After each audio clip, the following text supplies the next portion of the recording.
তাহলে মন্ত্রী সব কাজ ঠিকঠাক ভাবে করে এসেছো, তাই তো? আগে মহারাজ, আমি কোন কাজটা ঠিকঠাক করে করি না আপনি বলুন।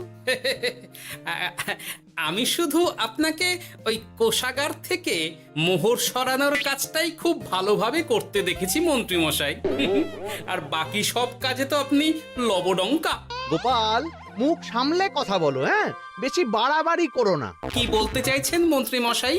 বাড়াবাড়ি করলে মারামারি হয়ে যাবে? আচ্ছা, হয়েছে হয়েছে, অনেক হয়েছে, সকলে এইবারে থামো। ঝগড়াঝাটি বন্ধ হোক, এমনিতেই খুব গরম। বলছি কি, যা গরম পড়েছে এইখানে তো থাকাটাই দায় হয়ে যাচ্ছে। উফ, আর যে পেরে উঠছি না। মনে হয় আপাতত এখান থেকে কদিনের জন্য। মহারাজ, বাইরে রাজ্যের প্রজারা জড়ো হয়েছে, সকলে মিলে বিক্ষোভ করছে। একবার একবার শিগগির আসুন মহারাজ, নইলে সাংঘাতিক কিছু একটা ঘটে যাবে। কি হলো? আবারও কোনো সমস্যা হলো নাকি? আমাদের রাজ্যের প্রজারা তো যথেষ্ট বোঝদার, তারা তো এমনি এমনি ঝামেলা ঝঞ্ঝাট সৃষ্টি করার মানুষ নয়। গোপাল, চলো গিয়ে দেখি।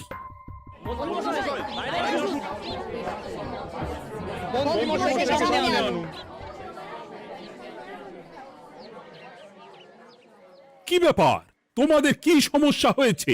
এইভাবে বিক্ষোভ করছো কেন? মহারাজ, মন্ত্রী মশাইকে সামনে আনুন, তারপর বলছি কি হয়েছে না হয়েছে। সেরেছে। আরে, আমাকে ডাকছে কেন? আচ্ছা, বলছি তোমরা একটু শান্ত হও। আমি বুঝতে পারছি তোমরা কিছু একটা কারণে খুবই অসন্তুষ্ট হয়েছো, তাই সেই জন্য বলছি আগে শান্ত হও, তারপর বলো মন্ত্রী মশাইকে কেন খুঁজছো, উনি কি করেছেন? গোপাল দাদা, তুমি তো জানোই রাজ্যে যা গরম পড়েছে, তার জন্য খাল বিল পুকুর নদী নালা একেবারে শুকিয়ে গেছে, চারিদিকে জলের হাহাকার। হ্যাঁ হ্যাঁ, সে তো জানি। গত সপ্তাহে এই সমস্যার কথা জানিয়ে মহারাজকে অনুরোধ করে গিয়েছিলাম যে রাজ্যের বাঁধটা যাতে খুলে দেওয়া হয়। কেন? আমি তো তোমাদের কথা রেখেছি। আমি তো দুদিন আগেই মন্ত্রীকে পর্যাপ্ত পরিমাণে মোহর দিয়ে বাঁধ খোলার কাজে পাঠিয়েছিলাম। কেন, উনি কি বাঁধ খোলেননি? সেইটা ওনাকেই জিজ্ঞাসা করুন। গত দুদিনে উনি তো বাঁধ খুলতে আসেনি, উপরন্তু আমরা ওনাকে ডাকতে গেলে উনি আমাদেরকে তাড়িয়ে দিয়েছেন। সে কি, এ তো ভারী অন্যায়। দুদিন ধরে অপেক্ষা করে আর না থাকতে পেরে আজকে আমরা এখানে এসেছি। এই অবস্থায় আমরা কি করব? যদি আমাদেরকে আমাদের রাজ্য সাহায্য না করে তাহলে কোথায় যাব আমরা? ছি ছি ছি, আমি তো ভাবতেই পারছি না। মন্ত্রী, এই মন্ত্রী! মহারাজ, মন্ত্রী মশাইয়ের ব্যাপারটা পরে দেখে নিচ্ছি, আগে এদেরকে শান্ত করেই চলুন। মনে রাখবেন, প্রজারা একবার বিপক্ষে চলে গেলে কিন্তু খুব মুশকিল হয়ে যাবে। শোনো সকলে, তোমরা আজকের দিনটা একটু কষ্ট করো। আমি কথা দিচ্ছি, কাল সকাল হলেই বাঁধ খোলার ব্যবস্থা করব, ঠিক আছে?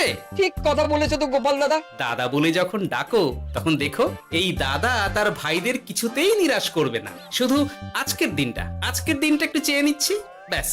ঠিক আছে, আজকে আমরা চলে যাচ্ছি, কিন্তু কালকে কিছু না হলেই। কোনো কিন্তুরই জায়গায় নেই পুঁটির বাবা। আর তোমরা আর রাগ করো না। চিন্তা করো না, সকাল হলেই সাঙ্গ পাঙ্গ নিয়ে আমি বাঁধ খোলার কাজে নেমে যাব।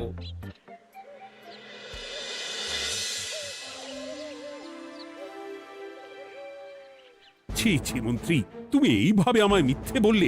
ভাবতেই পারছি না কি দরকার ছিল আমায় মিথ্যে আশ্বাস দিয়ে প্রজাদের সামনে নাক কান কাটার। মুখে কুলুপ কেন?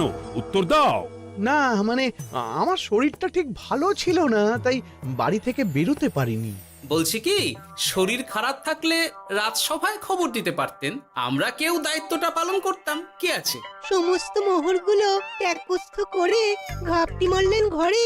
ছি ছি, জানাই আপনাকে ধিক্কার। সকলে মিলে করো প্রতিবাদের চিৎকার। মন্ত্রী মশাই, ছি ছি ছি ছি ছি ছি। মহারাজ, আপনি এক্ষুনি মন্ত্রী মশাইকে কদিনের জন্য সভা থেকে বহিষ্কৃত করুন। সে তো করবই, তবে তার আগে আমি চাই কালকে যখন বাঁধ খুলতে তোমরা নামবে, তখন সেই কাজে কোনো লোক নিয়োগ না করে মন্ত্রীকেই বাঁধ খুলতে নামাবে। মহারাজ, এ কেমন বিচার আপনার? আমি না রাজ্যের মন্ত্রী। মন্ত্রী না ষড়যন্ত্রী। মন্ত্রী মশাই, তাহলে কালকের জন্য প্রস্তুত থাকুন। মহারাজের বাঁধ খোলার জন্য সকল মোহর তো আগেই আত্মসাৎ করেছেন, এবার শুধু কাজে নেমে পড়বেন, কেমন?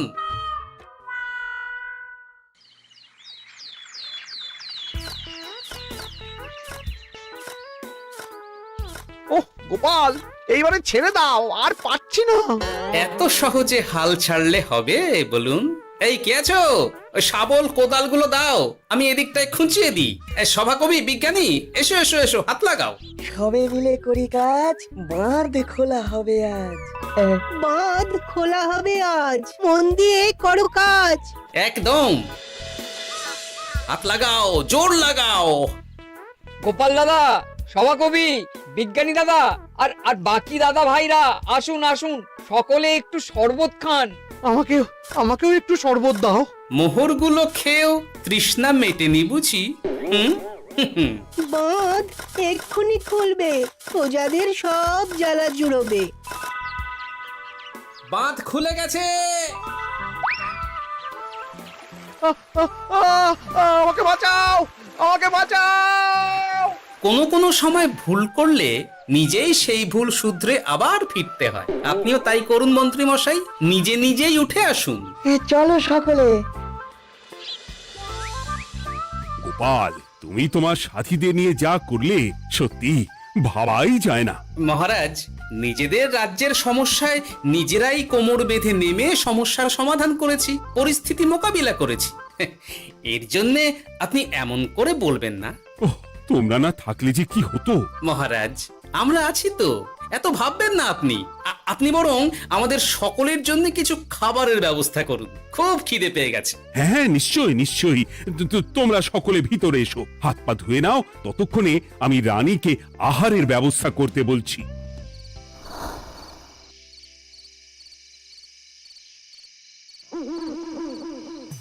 ওমা গো, ওমা বাঁচাও, কি শরীর খারাপটাই না লাগছে গো।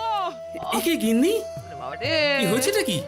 ও, তুমি এইভাবে এখানে শুয়ে কাতরাচ্ছ কেন? বলি তুমি এসেছো? হ্যাঁ, এই তো আমি চলে এসেছি। কি হয়েছে গিন্নি? তোমার কোথায় কষ্ট হচ্ছে? গরমে হাঁসফাঁস করছি গো, পারছি না। রান্না করতে গিয়ে খুব বাজে অবস্থা হয়ে গেছে গো, এই থেকে এইখানে পড়ে পড়ে গড়াচ্ছি। ঠিক আছে, আজ আর রান্না করতে হবে না গিন্নি, আমি রাজবাড়ি থেকে খেয়ে এসেছি। বাহ, নিজে খেয়ে এসেছো বলে আর রান্না করতে হবে না বলে দিলে? এদিকে রাত্রে আমি খাবো কি, সে খেয়াল আছে? হ্যাঁ হ্যাঁ, খেয়াল আছে, খেয়াল আছে। যাও, আমার জন্য রান্না চাপাও আর একটু জল দাও। দেখো, এত গরম পড়ে কৃষ্ণনগরের অবস্থা শোচনীয় হয়ে গেছে। বয়স্ক লোকেরা কোনো কাজই করতে পারছে না। সত্যি তো, এই গরমে রান্না করাটা খুবই কঠিন গিন্নি। কি বললে? আমি বয়স্ক লোক? আমার বয়স হয়ে গেছে, তাহলে নিজে কি? এই না না গিন্নি, আমি তোমায় কিছু বলিনি, আমি গোটা কৃষ্ণনগরের সাধারণ বয়স্কাদের উদ্দেশ্যেই কথাটা বললাম। তোমার তো বয়স হয়েছে বলে মনেই হয় না গিন্নি। ও তাই বলো?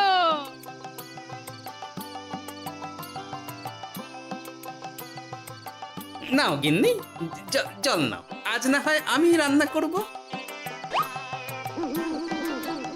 হে ভগবান, মুখের একটু লাগাম দাও, এইভাবে যখন তখন সত্যি কথা বলিও না।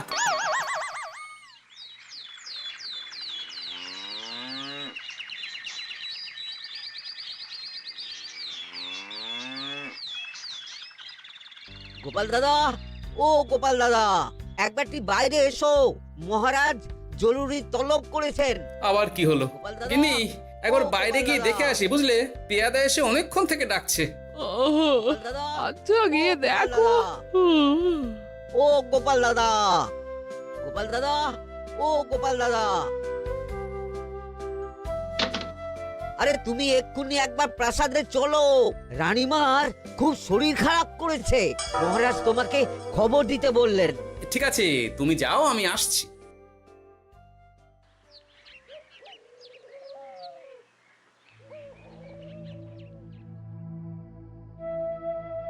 গোপাল, কি হবে বলো তো? রানী তো দুমদাম করে ব্যারামে পড়ে না। মহারাজ, ভয় পাবেন না, আমরা আছি তো। বৈদ্যকে পরীক্ষা করতে দিন, দেখি সে কি বলে। মহারাজ, অতিরিক্ত গরমের জন্য শরীরটা খারাপ হয়েছে। আসলে উনি এই তীব্র দাবদাহ নিতে পারেননি। তবে চিন্তা করবেন না মহারাজ, আমি বাড়ি গিয়ে এক ধরনের বিশেষ পথ্য পাঠিয়ে দিচ্ছি, রানীমা খেলেই সুস্থ হয়ে উঠবেন। মহারাজ নিজের কানেই তো শুনলেন, রানীমার তেমন গুরুতর কিছু হয়নি, চিন্তা করবেন না। বৈদ্যর ওষুধে উনি সেরে উঠবেন। যাওয়ার আগে একটা কথা বলে যাই, গরমের এই দাবদাহ কিন্তু আরো ভয়ঙ্কর হবে, তাই সকলে খুব সাবধানে থাকবেন। শরীর যাতে ঠান্ডা থাকে এমন হালকা পাতলা খাবার খাবেন। আসি, রাজসভায় দেখা হবে। মহারাজ, বৈদ্যমশাই কিন্তু এটা ঠিক বলেছেন, গরম আরো বাড়বে, তাই দুজনেই খুব সাবধানে থাকবেন, কেমন? গতকাল তো আমার গিন্নিও গরমের চোটে কুপোকাত হয়ে গেছিল, শেষমেশ আমাকে বাড়ি গিয়ে রান্না করতে হলো আর কি। ও বাবা, তাই নাকি? তাহলে তো খুবই চিন্তার ব্যাপার। আচ্ছা মহারাজ, আমি তাহলে এখন আসি, আবার রাজসভায় দেখা হবে।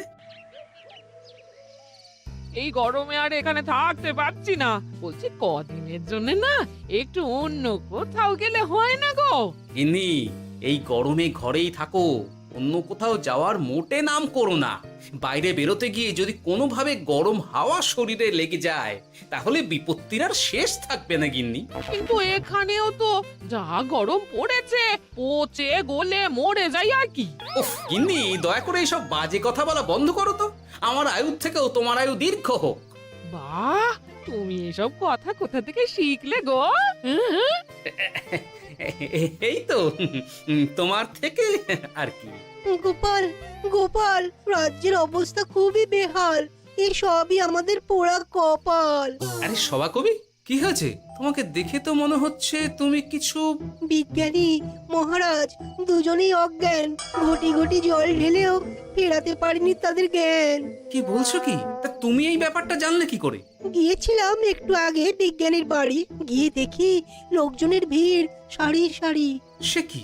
শুনলাম মহারাজ তাকে কিছু বলতে এসেছিলেন, তারপরে দুজনে বাইরে বেরিয়ে আসতেই অজ্ঞান হয়ে গেলেন। মহারাজ বিজ্ঞানীর বাড়ি গিয়েছিলেন, তাও আবার রানীমাকে ছেড়ে? রাজবৈদ্য কত করে বললেন এই সময় যখন তখন ঘরের বাইরে বেরোবেন না, কে শোনে কার কথা? আমার মনে হয় মহারাজ তেমন কোনো গুরুত্বপূর্ণ কিছু কথা বলতেই বিজ্ঞানীর বাড়ি গিয়েছিলেন। গরম কমানোর উপায় আলোচনা করতে হয় তো গিয়েছিলেন।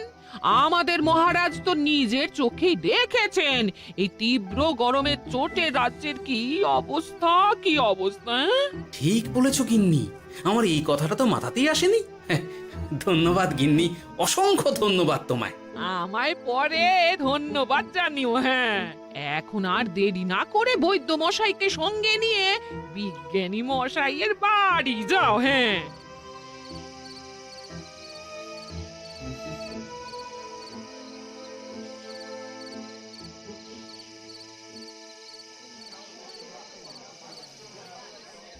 কি বুঝছেন বৈদ্যমশাই? খুব একটা ভালো কিছু বুঝছি না গোপাল।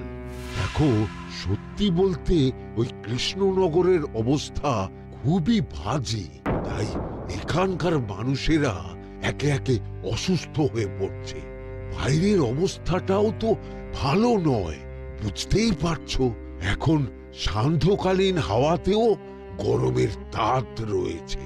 দেখুন, রাজ্যের যা অবস্থা তাতে যদি রাজ্যের মাথা থেকে সমস্ত প্রশাসনিক প্রধানরাই অসুস্থ হয়ে পড়েন তাহলে তো ভীষণ বিপদ।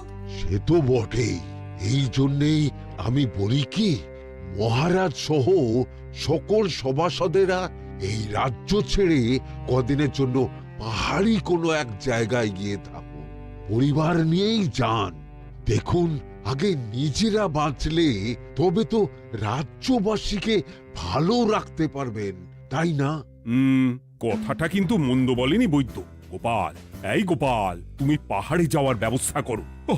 এইখানে আর কিছুদিন থাকলে মরেই যাব। হ্যাঁ গোপাল, আমারও তাই মত। এক্ষুনি যা শরীরে ক্লান্তি এসেছে, আর কদিন এইখানে থাকলে মরেই যাব। মহারাজের অনুরোধে গরম কমানোর কোনো ব্যবস্থাও তো করতে পারলাম না, বাইরে বেরোনো মাত্রই দুজনে মূর্ছা গেলাম। বাবা, ঠিক আছে, বুঝেছি। মহারাজ, আপনি আর এই ব্যাপারটা নিয়ে বেশি ভাববেন না। বিজ্ঞানী, তুমিও আর বেশি কথা বলো না। আমি পাহাড়ে যাওয়ার ব্যবস্থা করছি। আমরা রাজসভা সকলে সব পরিবারে যাব। অনেক কাজ হয়েছে, এখন কিছুদিন আমাদের বিশ্রাম দরকার।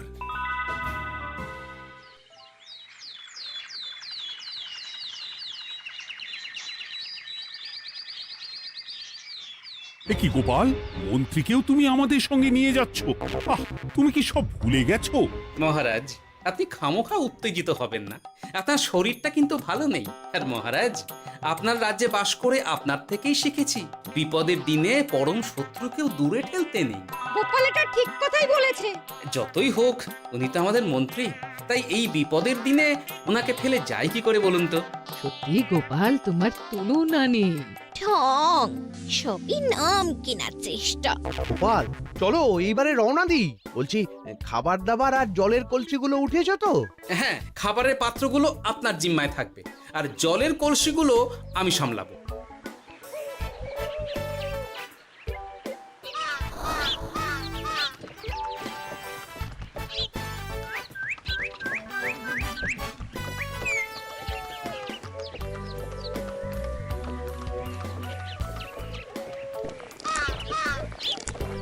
কি গো, তুমি খাবার ছেড়ে শুধুই জল খাচ্ছ? ওদিকে মন্ত্রী মশাই যে সব খাবার একাই সাবার করে দিলে না? ভালোই তো, থাক না। এরপরে বড় বাইরে যেতে হলে বুঝবে, আমি তো ওই জন্যই নিজের জিম্মায় শুধুমাত্র জল নিয়েছি। দেখো, জল খেলে ছোট বাইরে যাওয়ার দরকার হলে চলে যেতে পারবো, কিন্তু বড় বাইরে যাওয়ার দরকার হলে তো যেখানে সেখানে যেতে পারবো না। তাই জলই সই। কিন্তু সবার জল যদি তুমি একাই শেষ করে দিলে তাহলে? এই রে, এটা তো ঠিক বলেছো গিন্নি। পথে ঘাটে কোনো পানীয় জলের পুকুর বা কুয়ো দেখলে জল ভরে নিতে হবে, বুঝলে?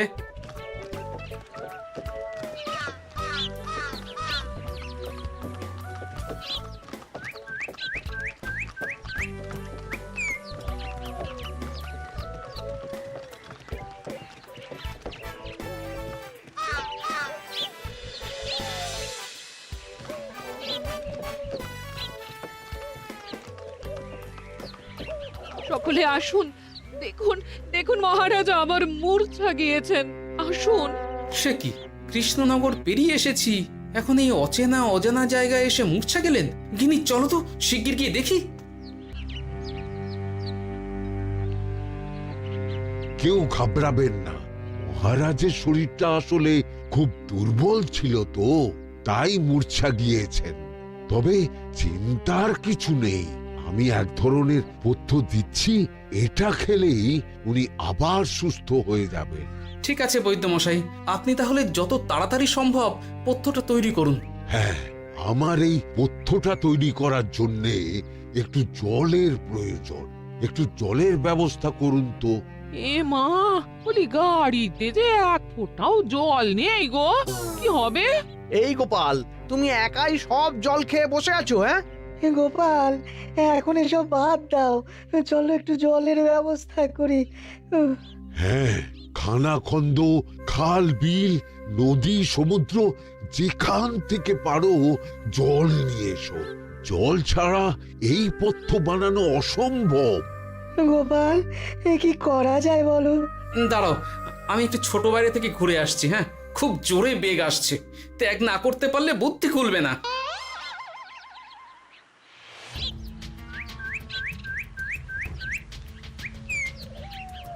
ওদিকে একটা পাত কুয়ো দেখতে পাচ্ছি মনে হচ্ছে।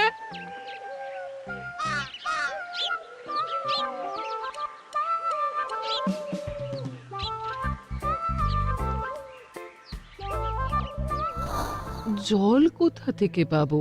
তবে কি জলের অভাবে আজকে মহারাজ সুস্থ হতে পারবেন না? রানীমা, ব্যাকুল হবেন না, আমি আছি তো। আমি থাকতে কিচ্ছু অঘটন ঘটবে না। সকলে শুনুন, বিশেষত মহিলাদের বলছি, আপনারা সকলে নিজেদের কাছে যত শাড়ি আছে সেই প্রত্যেকটা শাড়ি আমাকে দিন। আমি শাড়ি জুড়ে জুড়ে লম্বা রশ্মি বানাবো, তারপর সেই রশ্মিতে বালতি ঝুলিয়ে জল তুলব। দয়া করে কেউ দেরি করবেন না।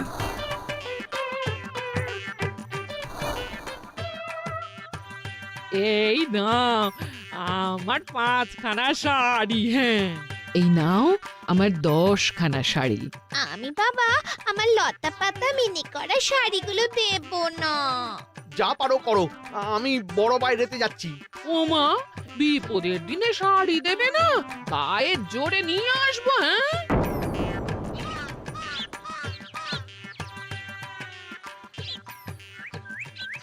এ বাবা, এখনো কিছুটা কাপড় লাগবে তো। যা গভীর পাতকুয়া, সবার সব শাড়ি তো কাজে লাগিয়ে দিয়েছি, এখন কি হবে? আরে ওই তো কার একটা ঝোপের কাছে ধুতি পড়ে রয়েছে, যাই ওইটাই নিয়ে নি।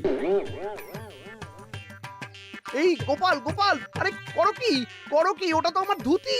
আরে আরে আমি এই ঝোপে বড় বাইরের জন্য এসেছি। আরে মন্ত্রী মশাই, বড় বাইরে করার সময় অযথা অন্যদিকে মন দেবেন না, তাহলে পেট সাফা হবে না।